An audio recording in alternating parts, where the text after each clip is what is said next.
Hi ಗೆಳೆಯರೆ, 3ನೇ ತರಗತಿಯ ಪರಿಸರ ಅಧ್ಯಯನದ ನೀರು ಜೀವಾಮೃತ ಪಾಠದ 2ನೇ ಭಾಗಕ್ಕೆ ತಮಗೆಲ್ಲರಿಗೂ ಸ್ವಾಗತ. ನಾವು ಕಳೆದ ತರಗತಿಯಲ್ಲಿ ಒಬ್ಬ ಹುಡುಗನನ್ನು ನಾವು ಪರಿಚಯ ಪಟ್ಕೊಂಡೆವು. ಏನವನ ಹೆಸರು ನೆನಪಿದೆಯಾ ಮಕ್ಕಳೇ? ಏನು ಹೇಳಿ? ರಾಹುಲ್. ಸರಿ, ರಾಹುಲಿನ ಮಳೆಯ ಅನುಭವವನ್ನು ನಾವು ಓದಿ ನೋಡಿದೆವು. ಓದಿದ್ದು ಮಾತ್ರ ಅಲ್ಲ, ಹಾಡಿದೆವು, ಅಭಿನಯಿಸಿದೆವು ಕೂಡ.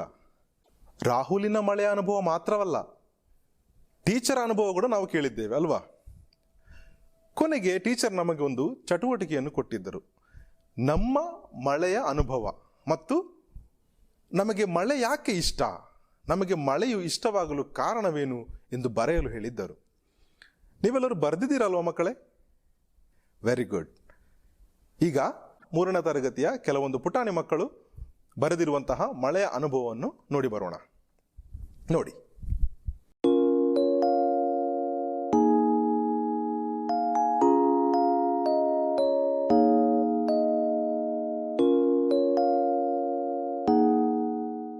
ನಮಸ್ತೆ. ಮಳೆ ಅಂದರೆ ನನಗೆ ತುಂಬಾ ಇಷ್ಟ. ಆಕಾಶದಿಂದ ಬೀಳುವ ಮಳೆಯು ನೋಡಲು ಎಷ್ಟು ಚಂದ. ಮಳೆಯಲ್ಲಿ ನೆನೆದು ಆಟಾಡುವಾಗ ತಂಪಾಗಿ ಖುಷಿಯಾಗುತ್ತದೆ. ಧನ್ಯವಾದಗಳು. ನಮಸ್ತೆ. ಮಳೆಗಾಲದಲ್ಲಿ ಆದ ನನ್ನ ಅನುಭವ. ಮಳೆಯೆಂದರೆ ನನಗೆ ತುಂಬ ಖುಷಿಯಾಗುತ್ತದೆ. ಕಪ್ಪಾಗಿ ಕವಿದಂಥ ಮೋಡವು ತಂಪಾಗಿ ಗಾಳಿ ಬೀಸಿ ಸರಸರನೆ ಮಳೆ ಸುರಿದನ್ನು ನೋಡಲು ಖುಷಿಯಾಗುತ್ತದೆ. ಮಳೆ ಬರುವಾಗ ನಾನು ಆಟವಾಡುತ್ತೇನೆ. ಕಾಗದದಲ್ಲಿ ದೋಣಿ ಮಾಡಿ ಮನೆ ಅಂಗಳದ ನೀರಿನಲ್ಲಿ ಬಿಡುತ್ತೇನೆ. ಮಳೆ ಬಂದಾಗ ಕಪ್ಪೆಗಳು ಕ್ರಾಮ್ ಕ್ರಾಮ್ ಎಂದು ಸದ್ದನ್ನು ಮಾಡುವಾಗ ನನಗೆ ತುಂಬ ಸಂತೋಷವಾಗುತ್ತದೆ. ಗುಡುಗು ಬಂದಾಗ ನನಗೆ ಭಯವಾಗುತ್ತದೆ. ನಮಸ್ತೆ. ಮಳೆಗಾಲದಲ್ಲಿ ಆದ ನನ್ನ ಅನುಭವ. ಮಳೆ ಎಂದರೆ ನನಗೆ ತುಂಬ ಇಷ್ಟ.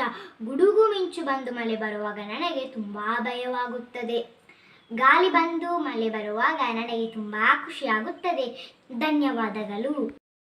ನಮಸ್ತೆ. ಮಳೆ ಬರುವಾಗ ನನಗೆ ತುಂಬ ಇಷ್ಟ. ಮಳೆಯಲ್ಲಿ ನಾನು ಆಟ ಆಡುತ್ತೇನೆ. ಮಳೆಯಲ್ಲಿ ನಾನು ಕಾಗದ ದೋಣಿ ಮಾಡಿ ಆಟ ಆಡುತ್ತೇನೆ. ಧನ್ಯವಾದಗಳು. ನನ್ನ ಹೆಸರು ಅಪೂರ್ವ. ನಾನು ನನ್ನ ಮಳೆಗಾಲದ ಅನುಭವವನ್ನು ಹೇಳುತ್ತೇನೆ. ಮಳೆಗಾಲ ಬಂತೆಂದರೆ ನನಗೆ ತುಂಬ ಖುಷಿ ಕೊಡುತ್ತದೆ. ಮನೆಯ ಅಂಗಳದಲ್ಲಿ ತುಂಬ ನೀರು ಇರುತ್ತಿತ್ತು. ಅದರಲ್ಲಿ ತಂಗಿ ಮತ್ತು ತಮ್ಮನೊಂದಿಗೆ ಕಾಗದದ ದೋಣಿಯನ್ನು ಬಿಟ್ಟು ಆಟವಾಡುತ್ತಿದ್ದೆವು. ಹಾಗೆಯೇ ಹೊಳೆ ಹರಿದು ತೋಟದಲ್ಲೆಲ್ಲ ನೆರೆ ಬಂದಿತು. ಮನೆಯಲ್ಲಿ ಅಪ್ಪ ಅಮ್ಮನೊಂದಿಗೆ ಗಿಡಗಳನ್ನು ನೆಡಲು ಸಹಕರಿಸಿದೆನು. ಈ ವರ್ಷ ಕೊರೋನಾ ರೋಗಾಣುವಿಂದ ಮಕ್ಕಳೊಂದಿಗೆ ಆಟವಾಡಲು ಆಗಲಿಲ್ಲ. ಮನೆಯಲ್ಲೇ ಕುಳಿತು ಟಿವಿಯಲ್ಲಿ ಪಾಠ ನೋಡಿದೆನು. ಮಳೆಯ ಅನುಭವವನ್ನು ನೋಡಿದ್ರಲ್ಲ ಮಕ್ಕಳೇ? ಇಷ್ಟವಾಯ್ತಾ ನಿಮಗೆ? Very good. ಇದೇ ರೀತಿ ಇನ್ನೊಂದು ಚಟುವಟಿಕೆಯನ್ನು ಟೀಚರ್ ಕೊಟ್ಟಿದ್ದರು. ಯಾವುದದು ಚಟುವಟಿಕೆ? ಒಮ್ಮೆ ನೆನಪು ಮಾಡಿ. ನಮ್ಮ ಪರಿಸರದಲ್ಲಿರುವಂತಹ ನೀರಿನ ಮೂಲಗಳನ್ನು ಪಟ್ಟಿ ಮಾಡುವಂತಹ ಚಟುವಟಿಕೆ. ಸರಿ, ಈಗ ನೀರಿನ ಮೂಲಗಳ ಪಟ್ಟಿಯನ್ನು ನಾವೊಮ್ಮೆ ನೋಡಿ ಬರೋಣ.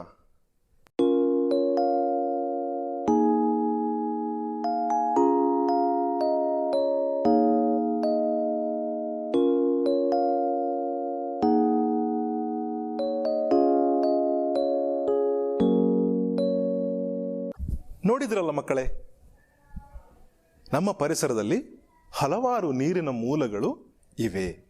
ನನಗೆ ಒಂದು ಸ್ವಲ್ಪ ಬಾಯಾರಿಕೆ ಆಗ್ತದೆ ಮಕ್ಕಳೇ, ಸ್ವಲ್ಪ ದಾಹ ಆಗ್ತಾ ಉಂಟು, ನೀರಿನ ದಾಹ. ನಾನು ಸ್ವಲ್ಪ ನೀರು ಕುಡಿಯಲೇ? ಸರಿ.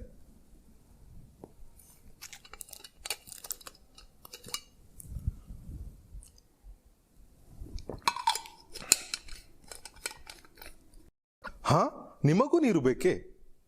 ನೀವು ಕುಡಿಯಿರಿ. ಅತಿಯಾಗಿ ಬಾಯಾರಿಕೆ ಆದ ಕ್ಷಣವನ್ನೊಮ್ಮೆ ಯೋಚಿಸಿ ನೋಡಿ. ಬಾಯಾರಿಕೆ ಆದಾಗ ಒಂದು ಸ್ವಲ್ಪ ನೀರು ಸಿಕ್ಕಿದರೂ ಸಾಕು, ನಮಗೆಷ್ಟು ಸಮಾಧಾನವಾಗುತ್ತದೆ ಅಲ್ಲವೇ? ಸ್ವಲ್ಪ ಸಮಯ ನೀರು ಸಿಗದೇ ಇದ್ದರೆ ಎಷ್ಟು ಕಷ್ಟ ಅನುಭವ ಆಗ್ತದೆ ನಮಗೆ.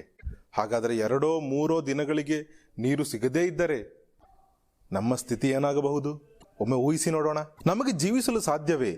ಇಲ್ಲ, ಖಂಡಿತವೂ ಸಾಧ್ಯವಿಲ್ಲ. ನಮಗೆ ಮಾತ್ರ ಸಾಕೆ ಈ ನೀರು? ಮನುಷ್ಯರಿಗೆ, ಸಸ್ಯಗಳಿಗೆ ನಮಗೆ ಮಾತ್ರ ಸಾಕೆ ನೀರು? ಹಾ, ನಮಗೆ ಮಾತ್ರವಲ್ಲ, ಎಲ್ಲಾ ಜೀವಿಗಳಿಗೂ ನೀರು ಬೇಕೇ ಬೇಕು. ನಾವು ಕೆಲವು ಚಿತ್ರಗಳನ್ನು ನೋಡೋಣ. ನಮ್ಮ ಪಾಠ ಪುಸ್ತಕದಲ್ಲಿರುವಂತಹ ಕೆಲವು ಚಿತ್ರಗಳನ್ನು ನೋಡೋಣ.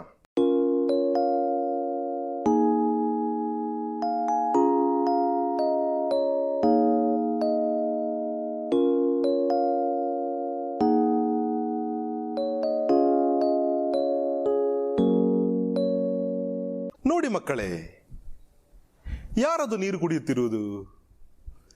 ನಿಮಗೆ ಪರಿಚಯ ಇರುವಂತಹ ಒಂದು ಜೀವಿ ಅದು ಅಲ್ವಾ? ಯಾರದು? ಹಾ, ಹುಲಿ. ಹುಲಿ ಏನು ಮಾಡ್ತಾ ಇದೆ? ನೀರು ಕುಡಿತಾ ಇದೆ. ಹಾ, ಈ ಚಿತ್ರವನ್ನು ನೋಡುವಾಗ ನಮಗೆ ಏನು ಅರ್ಥ ಆಯ್ತು? ನಮಗೂ ಮಾತ್ರ ಅಲ್ಲ ನೀರು ಬೇಕಾದ್ದು, ಹುಲಿಗೂ ನೀರು ಅಗತ್ಯವಿದೆ. ಎರಡನೇ ಚಿತ್ರವನ್ನು ನೋಡೋಣ. ಇದು ಯಾರಲ್ಲಿ? ಯಾರಿದು ನೀರು ಕುಡಿಯುತ್ತಿರುವುದು? ಹಾ, ನಮಗೆ ತುಂಬಾ ಇಷ್ಟ ಇರುವಂತಹ ಒಂದು ಪಕ್ಷಿ. ಏನಿದರ ಹೆಸರು? ಗಿಳಿ. ಹಾ, ಗಿಳಿಗೂ ನೀರು ಅಗತ್ಯವಿದೆ. ಗಿಳಿಗೂ ಕುಡಿಯಲು ನೀರು ಬೇಕು. ನಮಗೆ ಗೊತ್ತಾಯ್ತು, ಹುಲಿ ಮತ್ತು ಗಿಳಿಯು ನೀರನ್ನು ಕುಡಿಯಲು ಉಪಯೋಗಿಸಿದರು ಅಂತ ಅಲ್ವೇ? ಸರಿ, ಮುಂದಿನ ಚಿತ್ರ ನೋಡೋಣ. ಯಾರಿದು? ಹಾ, ನಿಮ್ಮ ಹಾಗೆ ಇರುವ ಒಬ್ಬ ಹುಡುಗ. ಏನು ಮಾಡ್ತಿದ್ದಾನೆ ಇಲ್ಲಿ? ನೀರು ಕುಡಿತಿದ್ದಾನಾ? ಅಲ್ಲ, ಏನು ಮಾಡ್ತಿದ್ದಾನೆ? ಸ್ನಾನ ಮಾಡ್ತಿದ್ದಾನೆ ಅಲ್ವಾ? ನಮ್ಗೆ ಗೊತ್ತಿದೆ, ಸ್ನಾನ ಮಾಡಲಿಕ್ಕೆ ನಮಗೆ ಏನೆಲ್ಲ ಅಗತ್ಯ ಉಂಟು, ಯಾವೆಲ್ಲ ವಸ್ತುಗಳು ಬೇಕು ನಮಗೆ ಸ್ನಾನ ಮಾಡಲಿಕ್ಕೆ? ಹಾ, ಸೋಪ್ ಬೇಕು ಅಲ್ವಾ ಮಕ್ಕಳೇ? ಮತ್ತೆ ಬಕೆಟ್ ಬೇಕು ಅಲ್ವಾ? ಮತ್ತೆ ಒಂದು ಟವಲ್ ಬೇಕು. ಬೇರೆ ಏನೆಲ್ಲ ಬೇಕು? ಮುಖ್ಯವಾಗಿ ಏನು ಬೇಕು? ನೀರು ಬೇಕು ಅಲ್ವಾ? ಹಾಗಾದರೆ ಸ್ನಾನ ಮಾಡಲು ನಮಗೆ ನೀರು ಬೇಕೇ ಬೇಕು ಅಲ್ವೇ? ಮುಂದಿನ ಚಿತ್ರ ನೋಡೋಣ. ಏನು ಮಾಡ್ತಿದ್ದಾರೆ ಇಲ್ಲಿ? ಚಿತ್ರವನ್ನು ನೋಡಿ. ಏನು ಮಾಡ್ತಿದ್ದಾರೆ ಇಲ್ಲಿ? ಹಾ, ಏನು ಮಾಡ್ತಿದ್ದಾರೆ? ಕೃಷಿ ಮಾಡ್ತಿದ್ದಾರೆ. ಅಲ್ಲಿರುವ ಗದ್ದೆಗಳನ್ನು ನೋಡಿ ಮಕ್ಕಳೇ. ಯಾವ ರೀತಿ ಇವೆ ಆ ಗದ್ದೆಗಳು? ಒಣಗಿವೆಯಾ? ಅಲ್ಲ, ಹಚ್ಚ ಹಸುರಾಗಿ ಕಂಗೊಳಿಸ್ತಾ ಇವೆ ಅಲ್ವಾ? ಈ ಗದ್ದೆಗಳು ಇಷ್ಟೊಂದು ಹಚ್ಚ ಹಸುರಾಗಿ ಕಂಗೊಳಿಸಲು ಏನು ಕಾರಣ ಹೇಳಿ ಮಕ್ಕಳೇ? ಏನು ಕಾರಣ? ಹಾ, ವೆರಿ ಗುಡ್. ಏನು? ಅಲ್ಲಿ ನೀರಿದೆ ಅಲ್ವಾ? ನೋಡಿ, ಅಲ್ಲಿ ಬದಿಯಲ್ಲಿ ಒಂದು ಹೊಳೆ ಹರಿತಾ ಇದೆ ಅಲ್ವಾ? ಹೊಳೆಯ ನೀರಿದೆ. ಆ ಹೊಳೆಯ ನೀರನ್ನು ಪಂಪನ್ನು ಉಪಯೋಗಿಸಿ ಆ ನೀರನ್ನು ಹೊಲ ಗದ್ದೆಗಳಿಗೆ ಹಾಯಿಸಿ ಕೃಷಿ ಮಾಡ್ತಿದ್ದಾರೆ. ಆದುದರಿಂದ ಅಲ್ಲಿಯ ಹೊಲಗದ್ದೆಗಳು ಹಚ್ಚ ಹಸುರಾಗಿ ಕಂಗೊಳಿಸ್ತಾ ಇವೆ. ಸರಿ ಅಲ್ವೇ? ಹೀಗೆ ಹಲವಾರು ಉಪಯೋಗಗಳು ನೀರಿಗೆ ಇದೆ. ನೀವು ಯಾವ ನೀರನ್ನು ಕುಡಿಯುತ್ತೀರಿ? ಬಾವಿಯ ನೀರನ್ನು ಕುಡಿಯುತ್ತೀರಾ ಅಥವಾ ಪೈಪಿನಲ್ಲಿ ಬರುವ ನೀರನ್ನು ಕುಡಿತೀರಾ? ಕೆಲವರು ಬಾವಿಯ ನೀರನ್ನು ಕುಡಿತಿರಬಹುದು.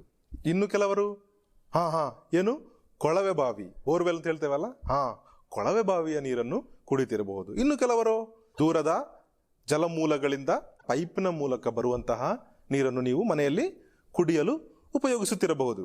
ಆದರೆ ನಾವು ಗಮನದಲ್ಲಿಡಬೇಕಾದ ಒಂದು ಅಂಶ ಏನೆಂದರೆ, ನೀರನ್ನು ನಾವು ಯಾವಾಗಲೂ ಕುದಿಸಿ ತಣಿಸಿ ಕುಡಿಯಬೇಕು. ಚೆನ್ನಾಗಿ ಕುದಿಸಿದ ನೀರನ್ನು ನಾವು ಕುಡಿಯಬೇಕು. ನಾವು ಕುದಿಸದ ನೀರನ್ನು ಕುಡಿದ್ರೆ ಏನಾಗ್ತದೆ ಮಕ್ಕಳೇ? ನಮಗೆ ಕೆಲವೊಂದು ರೋಗಗಳು ಬರುವ ಸಾಧ್ಯತೆ ಇದೆ. ಹಾಗಾದರೆ ಮಕ್ಕಳೇ, ನಾವು ನೀರನ್ನು ಕುಡಿಯಲು, ಸ್ನಾನ ಮಾಡಲು, ಕೃಷಿಗೆ ಇದಕ್ಕೆಲ್ಲ ನಾವು ಉಪಯೋಗಿಸುತ್ತೇವೆ.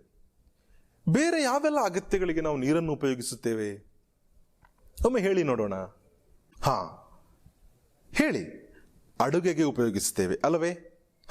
ಮತ್ತೆ ಬೇರೆ ಯಾವುದಕ್ಕೆಲ್ಲ ಉಪಯೋಗಿಸುತ್ತೇವೆ? ಪಾತ್ರೆ ತೊಳೆಯಲು ಉಪಯೋಗಿಸುತ್ತೇವೆ, ಮತ್ತೆ ಬಟ್ಟೆ ಒಗೆಯಲು, ಹೀಗೆ ಹಲವಾರು ಅಗತ್ಯಗಳಿಗೆ ನಾವು ನೀರನ್ನು ಉಪಯೋಗಿಸುತ್ತೇವೆ. ಈಗ ನಾವು ಕೆಲವೊಂದು ಚಿತ್ರಗಳನ್ನು ನೋಡೋಣ. ನೋಡಿ ಗೆಳೆಯರೇ, ಈ ಪುಟಾಣಿ ಮಕ್ಕಳು ತಮ್ಮ ದೈನಂದಿನ ಕೆಲಸ ಕಾರ್ಯಗಳಲ್ಲಿ ಯಾವೆಲ್ಲ ಅಗತ್ಯಗಳಿಗಾಗಿ ನೀರನ್ನು ಉಪಯೋಗಿಸುತ್ತಾರೆ ಎಂಬುದನ್ನು ನಮಗೆ ತೋರಿಸಿಕೊಡ್ತಾ ಇದ್ದಾರೆ. ನೋಡಿ.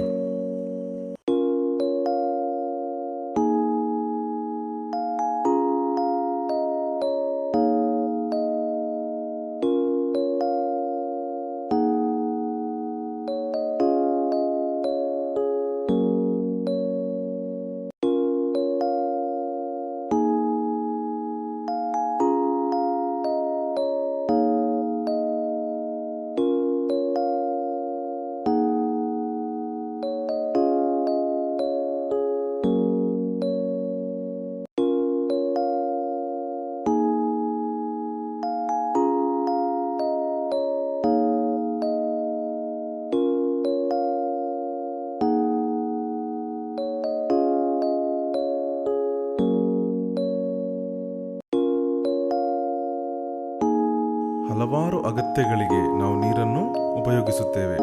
ಬೆಳಗ್ಗೆ ಎದ್ದ ನಂತರ ರಾತ್ರಿ ಮಲಗುವ ತನಕ ಅನೇಕ ಕೆಲಸ ಕಾರ್ಯಗಳಲ್ಲಿ ನಮಗೆ ನೀರಿನ ಅಗತ್ಯತೆ ಇದೆ. ನೋಡಿದ್ರಲ್ಲ ಮಕ್ಕಳೇ, ಅದೆಷ್ಟೋ ನೀರಿನ ಅಗತ್ಯಗಳಿವೆ. ನೀರಿನ ಉಪಯೋಗಗಳನ್ನು ತಿಳಿದುಕೊಂಡಿರಲ್ಲವೇ? ಮನೆ ಬಳಕೆಗೆ, ಕೃಷಿಗೆ, ಕೈಗಾರಿಕೆ ಅಗತ್ಯಗಳಿಗೆ, ಕಟ್ಟಡ ನಿರ್ಮಾಣಕ್ಕೆ, ಹೀಗೆ ಹಲವಾರು ಅಗತ್ಯಗಳಿಗೆ ನಾವು ನೀರನ್ನು ಉಪಯೋಗಿಸುತ್ತೇವೆ. ಈಗ ನಿಮಗೊಂದು ಸಣ್ಣ ಚಟುವಟಿಕೆ. ನಿಮ್ಮ ಪರಿಸರ ಪುಸ್ತಕದಲ್ಲಿ ನೀರಿನ ಉಪಯೋಗಗಳು ಅಥವಾ ನೀರನ್ನು ನಾವು ಯಾವೆಲ್ಲ ಅಗತ್ಯಗಳಿಗೆ ಉಪಯೋಗಿಸುತ್ತೇವೆ ಎಂಬುದನ್ನು ಬರೆಯಬೇಕು. ನಾವು ನೋಡಿದೆವಲ್ಲ ಚಿತ್ರಗಳಲ್ಲಿ, ಹಲವಾರು ನೀರಿನ ಉಪಯೋಗಗಳನ್ನು ನಾವು ನೋಡಿದೆವು ಅಲ್ವಾ? ಇನ್ನೂ ಹೆಚ್ಚಿನ ನೀರಿನ ಉಪಯೋಗಗಳು ನಿಮಗೆ ತಿಳಿದಿರಬಹುದು. ನಾವು ನೀರನ್ನು ಯಾವೆಲ್ಲ ಅಗತ್ಯಗಳಿಗೆ ಬಳಸುತ್ತೇವೆ ಎಂಬುದನ್ನು ನಿಮ್ಮ ಪರಿಸರ ಪುಸ್ತಕದಲ್ಲಿ ಪಟ್ಟಿ ಮಾಡಿ. ಬರೆದ ನಂತರ ಅದನ್ನೇನು ಮಾಡಬೇಕು? ನಿಮ್ಮ ತರಗತಿ ಅಧ್ಯಾಪಕರಿಗೆ ಕಳುಹಿಸಿಕೊಡಬೇಕು.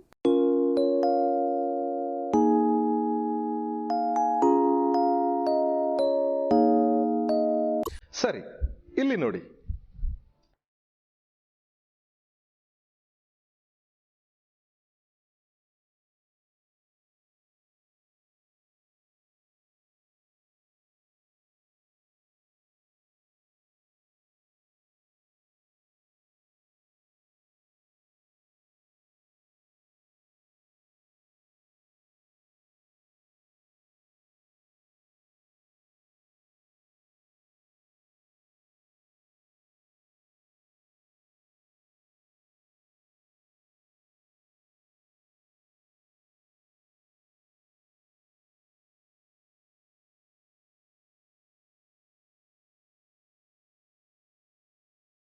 ಚಿತ್ರಗಳಲ್ಲಿ ನೀವು ಏನು ಕಂಡಿರಿ ಮಕ್ಕಳೇ?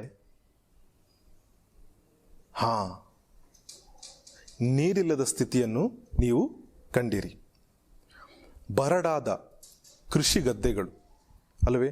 ಬತ್ತಿ ಹೋದ ಬಾವಿಗಳು, ಕೆರೆ, ಹೊಳೆ, ಹಳ್ಳ ಇವೆಲ್ಲವನ್ನು ನೀವು ನೋಡಿದಿರಿ. ರೈತರು ಮಳೆಗಾಗಿ ಕಾಯುತ್ತಿದ್ದಾರೆ. ಮಳೆಯೇ ಇಲ್ಲ.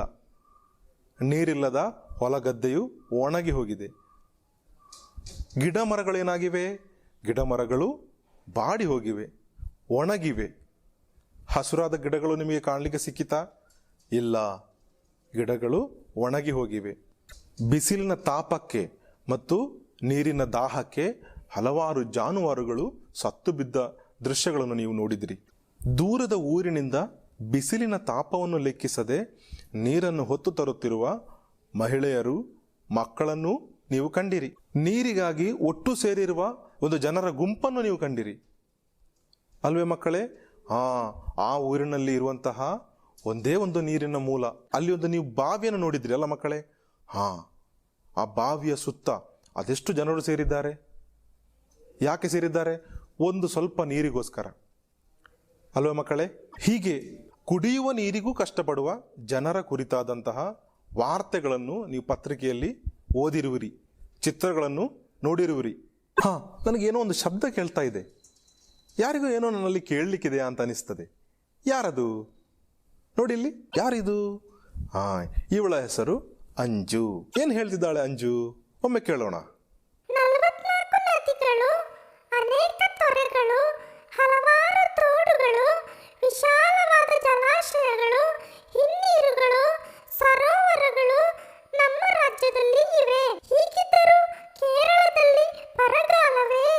ಹೌದು ಗೆಳೆಯರೇ, ನಮ್ಮ ರಾಜ್ಯದಲ್ಲಿ 44 ನದಿಗಳಿವೆ, ಅನೇಕ ತೊರೆಗಳು, ಹಲವಾರು ತೋಡುಗಳು, ವಿಶಾಲವಾದ ಜಲಾಶಯಗಳು, ಹಿನ್ನೀರುಗಳು, ಸರೋವರಗಳು ಇದ್ದರೂ ಕೂಡ ಕಡು ಬೇಸಿಗೆಯಲ್ಲಿ ಕೆಲವು ಪ್ರದೇಶಗಳಲ್ಲಿ ಅತಿಯಾದ ನೀರಿನ ಕ್ಷಾಮ ನಮಗೆ ಕಂಡುಬರುವುದುಂಟು.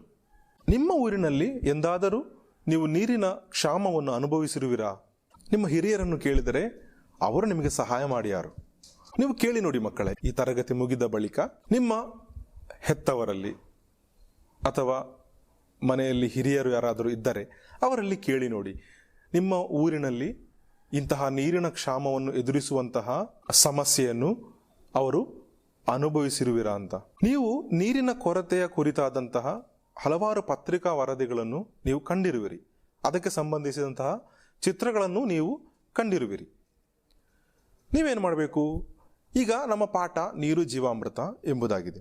ನೀರು ಜೀವಾಮೃತ ಎಂಬ ಶೀರ್ಷಿಕೆಯಲ್ಲಿ ಒಂದು ಆಲ್ಬಮ್ ತಯಾರಿಸಬೇಕು.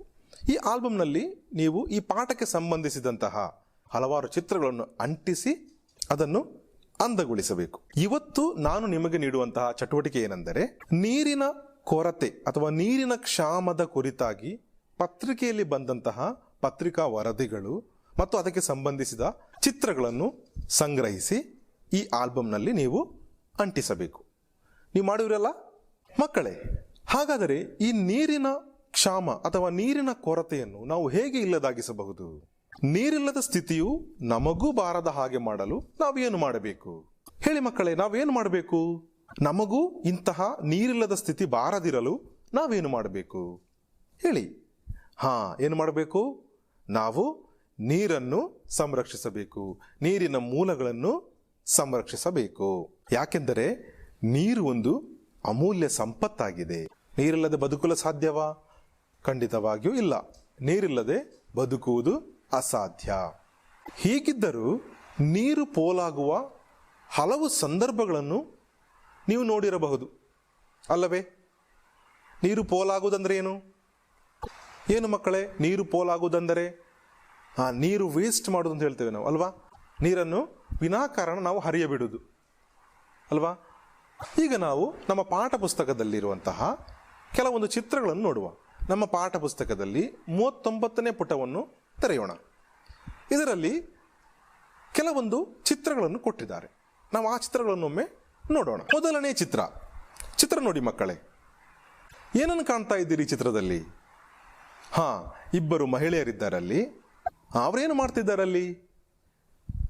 ಅವರು ಮಾತುಕತೆಯಲ್ಲಿ ತೊಡಗಿದ್ದಾರೆ, ಏನೋ ಮಾತಾಡ್ತಿದ್ದಾರೆ ಅಲ್ವಾ? ಒಬ್ಬರ ಕೈಯಲ್ಲಿ ಏನಿದೆ ನೋಡಿ? ಒಂದು ನೀರಿನ ಕೊಡ ಇದೆ ಅಲ್ವಾ? ಇನ್ನೊಬ್ಬರ ಕೈಯಲ್ಲಿ ಏನಿದೆ? ಇಲ್ಲ, ಅವರ ಕೈಯಲ್ಲಿ ಏನು ಕಾಣುವುದಿಲ್ಲ. ಅವರ ಕೈಯಲ್ಲಿದ್ದ ಬಕೆಟನ್ನು ಏನು ಮಾಡಿದ್ದಾರೆ? ಅದನ್ನು ನೀರು ತುಂಬಿಸ್ಲಿಕ್ಕೆ ಇಟ್ಟಿದ್ದಾರೆ. ಅಲ್ಲಿ ನೀರು ತುಂಬಿದೆಯಾ ನೋಡಿ? ನೀರು ತುಂಬಿದೆ. ನೀರು ತುಂಬಿದ್ದು ಮಾತ್ರ ಅಲ್ಲ, ಏನಾಗಿದೆ? ನೀರು ತುಂಬಿ ನೀರು ಹೊರ ಚೆಲ್ಲುತ್ತಾ ಉಂಟಲ್ವಾ? ನೀರು ಹರಿತಾ ಇದೆ. ಆದರೂ ಈ ಮಹಿಳೆಯರು ನೋಡ್ತಾ ಇದ್ದಾರೆ ಅದನ್ನು? ಇಲ್ಲ, ಅವರು ತಮ್ಮ ಮಾತುಕತೆಯಲ್ಲೇ ಮಗ್ನರಾಗಿದ್ದಾರೆ. ಇದು ಸರಿಯೋ ತಪ್ಪೋ ಮಕ್ಕಳೇ? ಸರಿಯೋ? ಅಲ್ಲ, ತಪ್ಪು. ಇನ್ನೊಂದು ಚಿತ್ರವನ್ನು ನೋಡೋಣ ನಾವು. ಈ ಚಿತ್ರದಲ್ಲಿ ನಿಮ್ಮ ಹಾಗೆ ಇರುವಂಥ ಒಬ್ಬ ಹುಡುಗ ಏನು ಮಾಡ್ತಿದ್ದಾನೆ? ಹಲ್ಲುಜ್ಜುತ್ತಾ ಇದ್ದಾನೆ ಅಲ್ವಾ? ಹಲ್ಲುಜ್ಜುತ್ತಾನೆ. ಆದರೆ ಅಲ್ಲಿರುವ ನಳ್ಳಿಯನ್ನೊಮ್ಮೆ ಗಮನಿಸಿ. ಏನಾಗ್ತಾ ಉಂಟು ಅದರಲ್ಲಿ? ನೀರು ಹೋಗ್ತಾ ಇದೆ. ನೀರನ್ನು ಹಾಗೆ ಹರಿಯಲಿಕ್ಕೆ ಬಿಟ್ಟಿದ್ದಾರೆ. ನಳ್ಳಿಯನ್ನು ಮುಚ್ಚಲಿಲ್ಲ. ಇದು ಸರಿಯೋ ತಪ್ಪೋ? ತಪ್ಪು. ಅದೇ ರೀತಿ ಈ ಚಿತ್ರವನ್ನು ನೋಡಿ. ಈ ಚಿತ್ರದಲ್ಲಿ ಏನು ಮಾಡ್ತಿದ್ದಾರೆ? ಒಂದು ವಾಹನವನ್ನು ಶುಚಿಗೊಳಿಸ್ತಾ ಇದ್ದಾರೆ. ಹೌದು, ವಾಹನವನ್ನು ಶುಚಿಗೊಳಿಸಲು ನಮಗೆ ನೀರು ಬೇಕು. ಆದರೆ ಎಷ್ಟು ಬೇಕೋ ಅಷ್ಟೇ ನೀರನ್ನು ನಾವು ಉಪಯೋಗಿಸಬೇಕು. ಇವರು ಏನು ತಪ್ಪು ಮಾಡಿದ್ದಾರೆ ಇಲ್ಲಿ? ನೋಡಿ, ಸರಿಯಾಗಿ ನೋಡಿ. ಅವರು ಪೈಪಿನಲ್ಲಿ ನೀರನ್ನು ಹಾಗೆ ಹರಿಯಲು ಬಿಟ್ಟಿದ್ದಾರೆ ಅಲ್ವಾ? ಪೈಪಿನ ನೀರು ಹಾಗೆ ಹೊರಗೆ ಹೋಗ್ತಾ ಇದೆ. ಆ ವ್ಯಕ್ತಿ ಅದನ್ನು ಗಮನಿಸ್ತಾ ಇಲ್ಲ. ನೀರು ಪೋಲಾಗ್ತಾ ಉಂಟು ಅಲ್ವೇ? ಹೀಗೆ ನಾವು ಈ 3 ಚಿತ್ರಗಳಲ್ಲಿಯೂ ನಾವು ಏನನ್ನು ಕಂಡೆವು? ಪ್ರತಿಯೊಂದು ಚಿತ್ರದಲ್ಲಿಯೂ ನೀರು ಪೋಲಾಗುವ ದೃಶ್ಯವನ್ನು ನಾವು ಕಂಡೆವು. ಈ ಅಮೂಲ್ಯವಾದ ನೀರು ಪೋಲಾಗುವ ಹಲವು ಸಂದರ್ಭಗಳನ್ನು ನೀವು ನೋಡಿರುವಿರಿ. ನಿಮಗೆ ಹೇಳಬಹುದೇ? ಕೆಲವೊಂದು ಸಂದರ್ಭಗಳನ್ನು ನಿಮಗೆ ಹೇಳಬಹುದೇ? ನಿಮ್ಮ ಮನೆಯಲ್ಲಿ ನೀರಿನ ಟ್ಯಾಂಕಿ ಇದೆ ಅಲ್ವಾ? ನೀರಿನ ಟ್ಯಾಂಕ್ ಮನೆಯ ಮೇಲೆ ಇರ್ತದೆ. ಕೆಲವು ಮನೆಯಲ್ಲಿ ಎತ್ತರದ ಸ್ಥಳದಲ್ಲಿ ಇಟ್ಟಿರ್ತಾರೆ. ಬಾವಿ ಅಥವಾ ಇತರ ಮೂಲಗಳಿಂದ ನೀರನ್ನು ನಾವು ಪೈಪಿನಲ್ಲಿ ಆ ಟ್ಯಾಂಕಿಗೆ ನಾವು ತುಂಬಿಸುತ್ತೇವೆ. ಕೆಲವೊಮ್ಮೆ ಆ ಟ್ಯಾಂಕ್ ತುಂಬಿ ಹರಿಯುತ್ತದೆ ಅಲ್ವಾ? ನೀವು ಶಾಲೆಗೆ ಬರುವ ಸಮಯದಲ್ಲಿಯೋ ಅಥವಾ ಕೆಲವೊಂದು ಪಟ್ಟಣಗಳಿಗೆ ಹೋಗುವಾಗ ನೀವು ನೋಡಿರುವಿರಿ, ರಸ್ತೆ ಬದಿಯಲ್ಲಿ ಪೈಪ್ ಒಡೆದು ನೀರು ಪೋಲಾಗ್ತಾ ಇರುತ್ತದೆ. ಸ್ನಾನದ ಕೋಣೆಯಲ್ಲಿ ಶವರ್, ನೀವು ಸ್ನಾನ ಮಾಡಲು ಉಪಯೋಗಿಸುವಂತಹ ಶವರ್, ಅದು ಏನಾಗ್ತಾ ಇರ್ತದೆ? ಅದನ್ನು ಹಾಗೆ ತೆರೆದಿಡ್ತೀರಿ, ನೀರು ಪೋಲಾಗ್ತಾ ಇರ್ತದೆ. ಹೀಗೆ ಹಲವಾರು ಸಂದರ್ಭಗಳನ್ನು ನೀವು ನೋಡಿರುವಿರಿ. ನೀವು ನಿಮ್ಮ ಪರಿಸರ ಪುಸ್ತಕದಲ್ಲಿ ನೀರು ಪೋಲಾಗುವ ಸಂದರ್ಭಗಳು ಎಂಬುದನ್ನು ಪಟ್ಟಿ ಮಾಡಬೇಕು. ಮಾಡಿರಲ್ಲ? ನೀರು ಪೋಲಾಗುವ ಸಂದರ್ಭಗಳು ಎಂಬ ಶೀರ್ಷಿಕೆಯನ್ನು ಕೊಟ್ಟು ಅದರ ಕೆಳಗೆ ನೀರು ಪೋಲಾಗುವ ಹಲವು ಸಂದರ್ಭಗಳನ್ನು ನೀವು ಪಟ್ಟಿ ಮಾಡಬೇಕು. ಅದನ್ನು ನೀವು ನಿಮ್ಮ ತರಗತಿ ಅಧ್ಯಾಪಕರಿಗೆ ತೋರಿಸಬೇಕು. ನಾವು ಕೆಲವೊಂದು ಚಿತ್ರಗಳನ್ನು ನೋಡಿದೆವು. ಆ ಚಿತ್ರದಲ್ಲಿ ಕೆಲವು ತಪ್ಪುಗಳನ್ನು ನಾವು ಕಂಡುಕೊಂಡೆವು ಅಲ್ವೇ? ಈಗ ನಾವು ನಮ್ಮನ್ನೇ ಒಂದು ಪರೀಕ್ಷೆ ಮಾಡಿ ನೋಡೋಣ. ನೀರು ಪೋಲಾಗುವ ಸಂದರ್ಭಗಳಲ್ಲಿ ನಾವೇನು ಮಾಡ್ತೇವೆ? ಸರಿ, ನಿಮ್ಮ ಪಾಠ ಪುಸ್ತಕದ 40ನೇ ಪುಟದಲ್ಲಿ ಒಂದು ಸಣ್ಣ ಚಟುವಟಿಕೆ ಇದೆ. ನನ್ನ ಸರಿ ತಪ್ಪುಗಳು ಎಂದು ಒಂದು ಸಣ್ಣ ಚಟುವಟಿಕೆ ಇದೆ. ಒಮ್ಮೆ ಅದನ್ನು ನೋಡಿ. ಇಲ್ಲಿ ಕೆಲವೊಂದು ವಾಕ್ಯಗಳನ್ನು ಕೊಟ್ಟಿದ್ದಾರೆ. ಮೊದಲನೆಯದ್ದು, ನಾನು ಹಲ್ಲುಜ್ಜುವಾಗ ನಳ್ಳಿಯನ್ನು ತೆರೆದಿಡುವುದಿಲ್ಲ. ಇದು ಸರಿಯೋ ತಪ್ಪೋ? ನೀವೇನು ಮಾಡ್ತೀರಿ ಮಕ್ಕಳ ಈ ಸಂದರ್ಭದಲ್ಲಿ? ಹಲ್ಲುಜ್ಜುವಾಗ ನಳ್ಳಿಯನ್ನು ತೆರೆದಿಡುತ್ತೀರಾ? ಸರಿಯಾದ ಕೋಷ್ಟಕದಲ್ಲಿ ಗುರುತು ಹಾಕಿರಿ. ಮಾಡುವಿರಿ ತಾನೆ? ತೆರೆದ ನಳ್ಳಿಯನ್ನು ಕಂಡಾಗ ಮುಚ್ಚುತ್ತೇನೆ. ಪಾತ್ರೆ ತೊಳೆದ ನೀರನ್ನು ತರಕಾರಿ ತೋಟ, ಹೂದೋಟಗಳಿಗೆ ಹಾಕುತ್ತೇನೆ. ಯಾರಾದರೂ ನೀರು ಪೋಲು ಮಾಡುವುದನ್ನು ಕಂಡಾಗ ಹಾಗೆ ಮಾಡಬಾರದೆಂದು ತಿಳಿಸುತ್ತೇನೆ. ಸಾರ್ವಜನಿಕ ನಳ್ಳಿ ಒಡೆದು ನೀರು ಪೋಲಾಗುತ್ತಿದ್ದಲ್ಲಿ ಸಂಬಂಧಪಟ್ಟ ಅಧಿಕಾರಿಗಳಿಗೆ ತಿಳಿಸುತ್ತೇನೆ.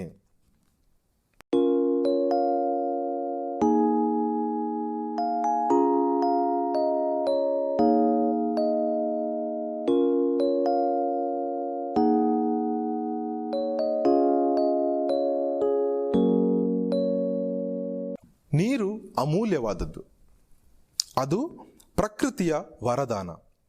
ನೀರನ್ನು ಪೋಲು ಮಾಡಬಾರದು. ನೀರಿನ ಬದಲು ಉಪಯೋಗಿಸಲು ನಮಗೆ ಬೇರೆ ಏನೂ ಇಲ್ಲ ಎಂಬುದನ್ನು ನಾವು ಅರಿಯಬೇಕು. ಇವತ್ತಿನ ಪಾಠವನ್ನು ಕೊನೆಗೊಳಿಸೋಣ. ಧನ್ಯವಾದಗಳು.